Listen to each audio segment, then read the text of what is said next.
Bonjour les amis, aujourd'hui on est quasiment fin mars, donc là je vais commencer à faire mes semis pour mes potirons rouges vifs des temples, qui est un très bon légume. Et on va commencer par l'étape que moi j'ai l'habitude de faire, en espérant que ça aidera les nouvelles personnes qui font du jardin. Donc voilà, moi, je sème tous les ans du potiron rouge vif des temples. Le seul souci, c'est que cette année, bah, malheureusement, mes graines ne sont pas prises et il a fallu que j'en rachète chez justement, vous connaissez bien, Gamme Vert. Et ensuite, c'est pareil, j'ai racheté du tésier en betterave en Globe 2, qui a un très bon rendement. Donc, je vais procéder aussi, et je vais vous faire montrer par la même occasion comment moi je procède. Donc, tout d'abord, j'achète, bien évidemment, il ne faut pas mettre n'importe quel terreau. De bas prix. Donc je prends un terreau semi-ébouturage qui est stable en agriculture et biologique. Avec ça, vous allez avoir un bon début de semence, pardon. Donc le concept, on va commencer d'abord par le potiron des temples. C'est que je remplis mes godets. Je prends les graines, j'en mets 3. Il faut en mettre 3. Pourquoi 3? Parce que bien souvent, en graines sachets, on n'a pas un bon rendement. Je préférais à la base mes anciennes graines. Donc moi, je tente le coup, j'en mets 4. Donc je les pose. Une. Je préfère en mettre 4. Au moins, je serai sûr de moi. Voilà, légèrement apparente. Donc je fais ça sur les 4. Hop, hop. Ça va très vite. Il ne faut pas avoir un bac pour faire ça. Hop, hop. De toute façon, vous pouvez les mettre comme vous voulez. De toute façon, automatiquement, vous allez avoir du résultat. Hop, hop, hop, et hop. Voilà. De là, et ben en fin de compte, vous venez recouvrir. Voilà. C'est pas plus compliqué que ça, hein.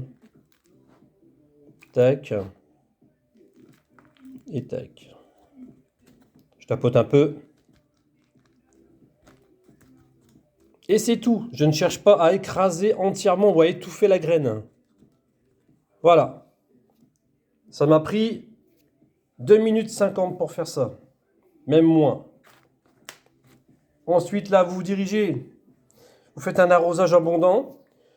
Il faut compter à peu près 8 à 10 jours et vous allez commencer à les voir lever. Vous les laissez à température ambiante. Ne les mettez pas dehors, surtout. Il faut qu'ils aient une température ambiante entre 12 et 16 degrés pour que la germination puisse se faire. Ensuite, on passe à l'étape suivante. Les betteraves. Moi, je les fais dans un petit bac comme ça. Je prends mes graines dans la main. Tac, voilà. Et je viens les poser une à une.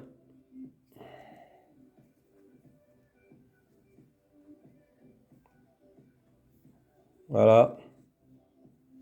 De toute façon, après, si vous en avez trop, voilà, si elles sont trop collées, ben, vous les divisez, hein. Voilà. Et vous faites ça sur à peu près, moi je fais à peu près ça sur 5 routes. Comme ça, et ben, je suis sûr de mon coup et je vais pouvoir en mettre un peu partout dans le jardin. Donc voilà ce que ça donne. Une fois que vous avez mis tous vos graines de betterave, je peux encore en mettre un peu là-bas. Tac. Voilà. Donc, une fois que la terre est toujours le même principe, vous arrosez votre terreau de semis. Et ensuite, vous pouvez poser vos graines directement le contenant que vous avez choisi. Et ensuite, vous venez recouvrir. Toujours pareil, sans trop abuser au niveau de l'épaisseur. Si vous la couvrez de trop, ça ne poussera pas. Ou alors, ça va mettre un certain temps. Ou alors, les graines vont complètement pourrir dans le terreau, étant donné qu'elles seront noyées. Donc, c'est pas le but. Léger. Voilà. Voilà, c'est tout. Et là, vous venez recouvrir tranquillement, là, hop, ça, voilà. Et là, vous tassez un peu. Voilà. Vous arrosez avec un pulvé.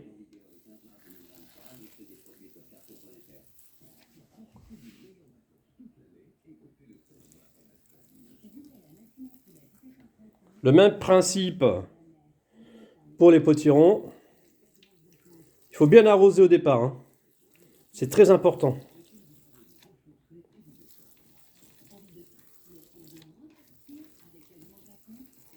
Et voilà. Vous mettez ça dans une pièce qui n'est pas fraîche, style un garage. Et vous laissez germer. Et ensuite, vous allez pouvoir planter tranquillement dans votre jardin. Moi, sur une plaque, j'ai commencé déjà à faire mes pieds de tomates. J'ai déjà commencé à faire aussi, également là, mes choux verts. Et là, ce sont mes courgettes maraîchères. Donc vous voyez, c'est le même principe. Et à l'avenant, après, vous avez un résultat comme ça. Après, vous pouvez les diviser et les mettre dans des pots, les laisser un peu grossir. Et dès que le temps, la période le permet, vous pouvez les mettre enfin dans votre jardin. Il n'y a aucun souci. Donc voilà. J'espère que cette petite vidéo vous aura renseigné sur le semis. Et je vous souhaite une bonne saison et une bonne récolte à tous. Allez, bye bye.